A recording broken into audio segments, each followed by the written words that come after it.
શિવ તત્વને ભજ્યા વગર ભક્તિ નહીં મળે. શિવ તત્વને સ્વીકાર્યા વગર રામ નામમાં રુચિવર્ધન નહીં થાય. શિવ તત્વને ભજ્યા વગર આટલો મોટો સમન્વય અને સંવાદ હું ને તમે નહીં કરી શકો. એટલે યાજ્ઞવલ્ક કોઈ વિવેકી માત્ર નથી, જાગ બલિક મુનિ પરમ વિવેકી. એમણે પહેલા ભરદ્વાજજીને રામકથા પૂછી, છતાંય શિવ કથા કહી છે, શિવ ચરિત્રનું વર્ણન કર્યું છે. એટલે આજે મારે તમને થોડાક શિવ ચરિત્રમાં લઈ જવા છે, ધીરે ધીરે ધીરે ધીરે. એના પહેલા કથાનો જરા કંઈક ઇતિહાસ સમજી લઈએ. આ રામકથા જે અત્યારે હું ગાઈ રહ્યો છું, આપ સાંભળી રહ્યા છો, એ રામકથાની રચના સૌ પ્રથમ ભગવાન મહાદેવે કરી. આના મૂળમાં મહાદેવ છે, પણ રચી મહેશ નિજ માનસ પાઈ સુસમય શિવાસન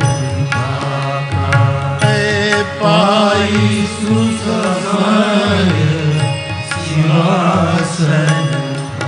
એમાં જાઓ એના પહેલા આપની એક બે વસ્તુ કહી દઉં ભાઈ પ્લીઝ. જય SR, જય સિયારામ બાપુ. હાઉ કેન આઈ કીપ ગુરુ ઇન કેન્દ્ર ऑल द टाइम विथ प्रेम केयूर. केयूर की चिट्ठी है. क्या बैठो केयूर? અચ્છા બેટા, ઓકે ઓકે. એણે પૂછ્યું છે, મને અંગ્રેજી ના આવડે પણ મોટા મોટા અક્ષરે લખ્યું છે એટલે હું થોડુંક સમજી. એણે એમ મેં કાલે કહ્યું ને કે ભાઈ ગુરુને કેન્દ્રમાં રાખો. મંગલાચરણમાં 4 વંદના આગળ, 4 પાછળ, અને ગુરુ તરીકે શિવજીની વંદના મધ્યમાં. ગુરુ હંમેશા કેન્દ્રમાં હોવો જોઈએ. હવે એણે, આ છોકરો અમેરિકાથી આવે છે, એણે કહ્યું હાઉ કેન આઈ કીપ ગુરુ ઇન કેન્દ્ર ઓલ ધ ટાઈમ? ઇમ્પોસિબલ. બહુ જ કઠિન છે, પણ ટોટલી ઇમ્પોસિબલ નથી. 3 જ વસ્તુ બેટા ગુરુ કાયમ કેન્દ્રમાં હશે.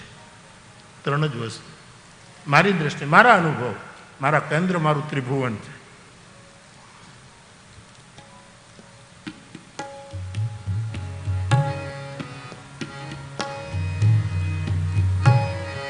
ખુશ રહો.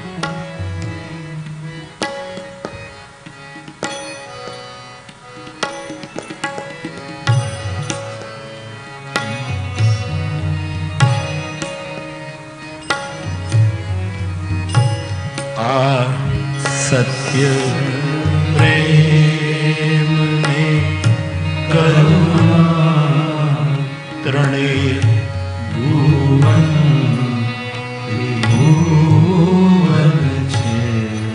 आ सत्य प्रेम ने करुणा त्रणे भुवन त्रिभुवन छे. વ્રજની ગોપી છું મારું વનરાવન ત્રિભુવન છે. આ સત્ય પ્રેમને કરુણા. મેં જે રીતે કેન્દ્રમાં, મારા કેન્દ્રમાં મેં કાયમ દાદાને જે મારો અનુભવ કહો, આમાં કઈ શાસ્ત્ર વાસ્ત્ર નહીં લાવી શકું. આમાં શાસ્ત્રીય જવાબ જોતો હોય તો તમારે પંડિતો પાસે જવું પડશે સાહેબ. પ્રપન્ન નહીં આપી શકે એવો જવાબ. પ્રપન્ન તો પોતાની અનુભૂતિ કહી શકે. કેયુર એક બેટા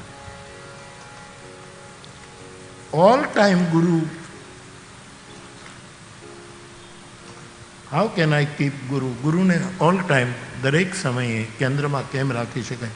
3 જ વસ્તુ જે મારો અનુભવ છે તે કહું. એક, અને તે કોઈ દિવસ ગમે તે થાય ગુરુથી કંઈ છુપાવવું નહીં. એના ટુકડાય ન કરવા, અડધી વાત કરવી, પોણા ભાગની કરવી, આટલું કહેવું. એ પણ જ્યારે એમ લાગે કે હવે પકડાઈ જઈશું ત્યારે કહેવું. કોઈક કહી દેશે તો શું થશે? ગુરુનો ગુરુમાં ભય શું કામ રાખો છો? ગુરુ તો અભય મૂર્તિ છે. અને હા, રામાયણમાં તો એમ લખ્યું છે કે ગુરુથી ભયભીત થનારો આ જગતમાં બધા કરતા મોટો અભય હોય છે, એવું રામાયણમાં લખ્યું છે. અભય હોય જો તુમ હી ડરાઈ. લક્ષ્મણજીએ પરશુરામજીને, ભગવાન રામ અને પરશુરામ, એનો જે આખો સંવાદ જે બાલકાંડમાં છે એમાં લખ્યું છે કે હે પરશુરામજી, આપ અમારા ગુરુ તુલ્ય છો. આપનાથી જો અમે થોડાક ડરતા રહીએ ને તો અમારા જેવા અભય કોઈ નથી જગતમાં.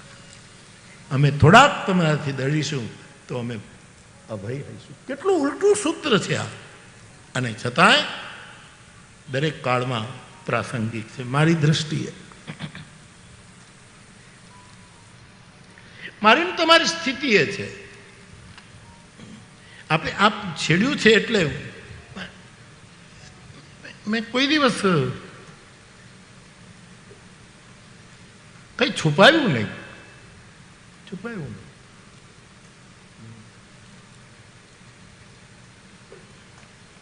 હું સાયકલ મહુવામાં શીખતો હતો, એટલે નહીં ભાડે સાયકલ આપે, લખી લઈએ એને, કલાક લખી લઈને એમાં 1 કલાક આપણે ફેરવીએ સાયકલ.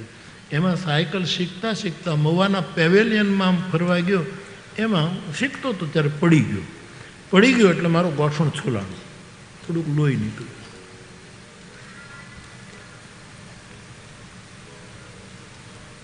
મને એમ થયું કે માં તો નહીં ખીજાય, પણ પ્રભુદાસ બાપુ કદાચ કહે છે કે ભાઈ ધ્યાન રાખ ને, એટલું તો કહેશે, ધ્યાન રાખ ને થોડું. મહુવા સુધી શીખવા જવાની ક્યાં જરૂર હતી? અહીંયા નળ નથી.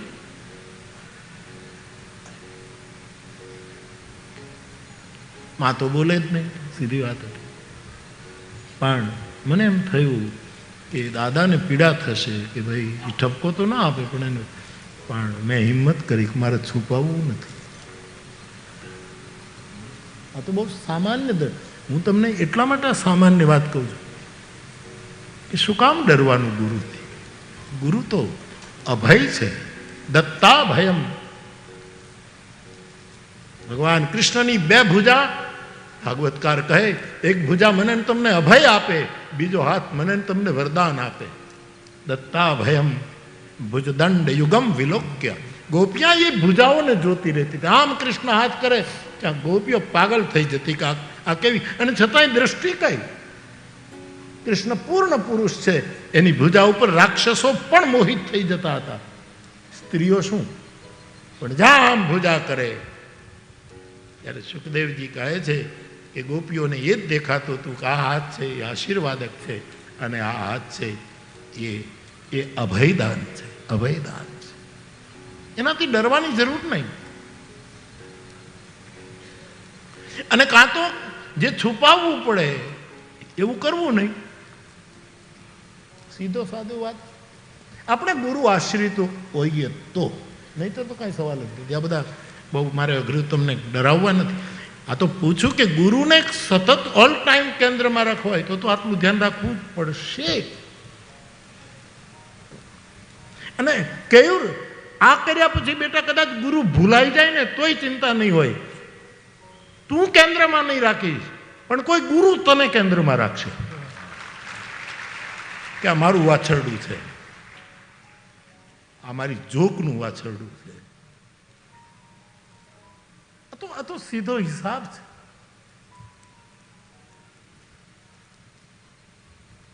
આપણને ડર લાગે છે કે ગુરુ નારાજ થશે, આમ થશે, એટલે ક્યારેક ક્યારેક આપણે 1% બતાવીએ, 2% બતાવીએ, અને પછી એક વસ્તુ આપણે ત્યાં એક શબ્દ થયો, મને બહુ ખાખા ખોડા કરે. મારા શ્રોતાઓને એક વિનંતી, કોઈથી ખાખત ન કરવી કોઈની, પ્લીઝ.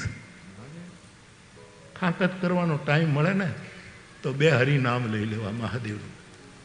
ખાખત પણ ઘણાને બહુ ઇન્ટરેસ્ટ હોય, બહુ ઇન્ટરેસ્ટ. નવરા પીડ્યા નથી અને ખાખત શરૂ કરી.